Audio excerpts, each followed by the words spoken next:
कसं असतं माहिती आहे का, काही काही लोक दिसायला एवढे गोड असतात, दिसायला एवढे सुंदर असतात, मग त्यामध्ये अभिनेता नेता असे विविध लोक असू शकतात.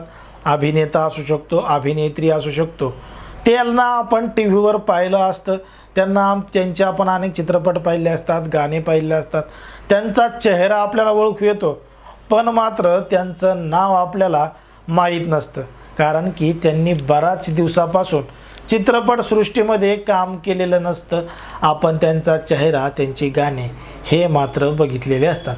आता अशाच एका सुंदर हिरोईनबाबत म्हणजे अभिनेत्रीबाबत आपण माहिती जाणून घेणार आहोत की एका दशकामध्ये तिनं अगदी तरुणांच्या दिल की धडकन वाढवली होती आणि तरुणांना मोठ्या प्रमाणात ती अभिनेत्री आवडू लागली होती.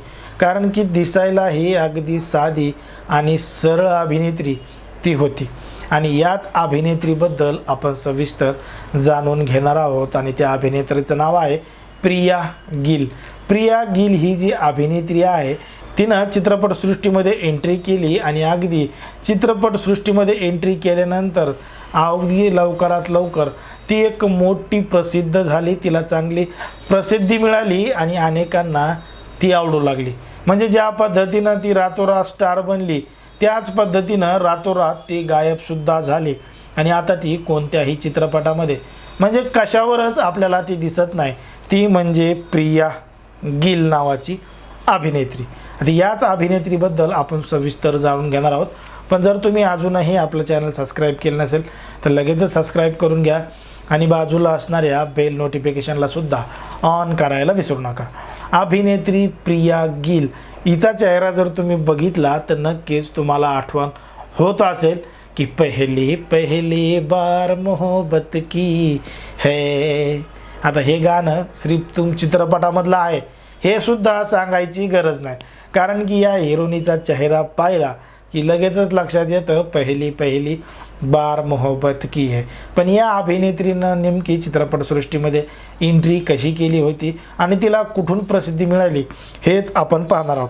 1995मध्ये फेमिना मिस इंडिया म्हणून फायनलिस्ट होती, ती म्हणजे प्रिया गिल. प्रिया गिल ही 1995मध्ये मॉडेलिंग क्षेत्रामध्ये काम करायची आणि फेमिना मिस इंडिया म्हणून तिची निवडसुद्धा झाली होती. मग हे सगळं करत असताना तिला चित्रपटाच्या ऑफरसुद्धा येऊ लागल्या आणि चित्रपटामध्ये तिनं एंट्रीसुद्धा केली. ती म्हणजे 1996ला रिलीज झालेल्या तेरे मेरे सपने या चित्रपटातून. तेरे मेरे सपने या चित्रपटातून प्रिया गिल हिनं चित्रपटामध्ये एंट्री केली, पण मात्र पाहिजे तसं यश तिला या चित्रपटामधून मिळालं नाही, पाहिजे तसं प्रसिद्धी या चित्रपटामधून मिळालं नाही.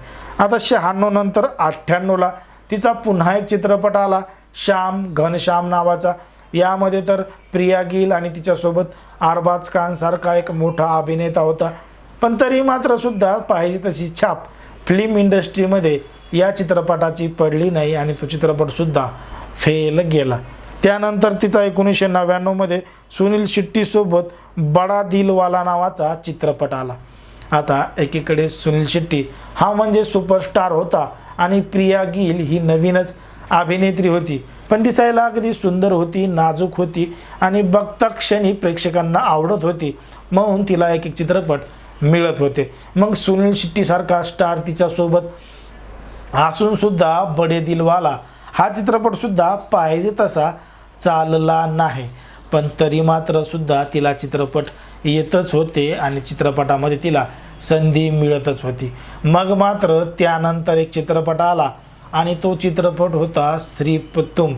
सिर्फ तुम हा चित्रपट आला आणि हे चित्रपट असा काही प्रसिद्ध झाला, ही लव्ह स्टोरी लोकांना अशी काही आवडली की लोक हेच गाणे गुणगुणत राहायचे किंवा हेच गाणे मोठ्या प्रमाणात ऐकायचे.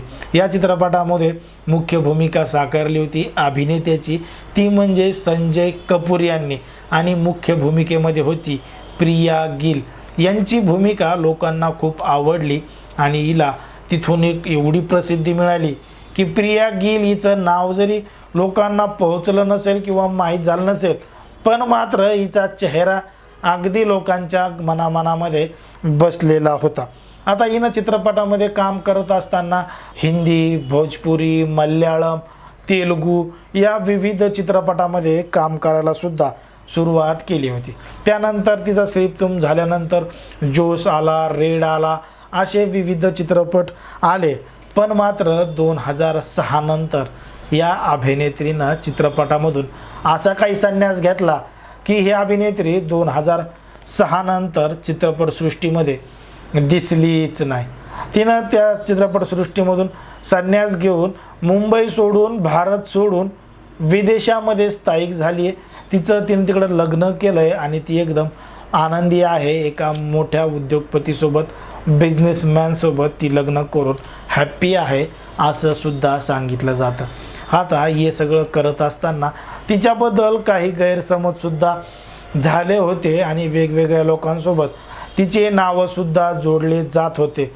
म्हणूनच तिनं या चित्रपटसृष्टीपासून लांब राहण्याचा निर्णय घेतला आणि शेवटी ती मीडियापासून एवढं लांब जात होती की मीडियासमोर येणं टाळतच होती. म्हणून कुठंतरी लोकांनीसुद्धा तिला प्रसिद्धी झोतात न आणण्याचं ठरवलं, तिच्याकडे दुर्लक्ष केलं आणि तीसुद्धा लग्न करून विदेशात स्थायिक झाली आणि पुन्हा काही भारतात फिरकलीच नाही, पुन्हा चित्रपटामध्ये दिसलीच नाही. एकंदरीत प्रिया गिल हिच्या अंदाजाबद्दल, अभिनयाबद्दल आणि तिच्या सौंदर्याबद्दल तुम्हाला काय वाटतं हे अगदी स्पष्टपणे कमेंटमध्ये सांगा. आणि अशाच पद्धतीचे नवनवीन व्हिडिओ पाहण्यासाठी आपल्या चॅनलला लगेच सबस्क्राईब करून घ्या. धन्यवाद.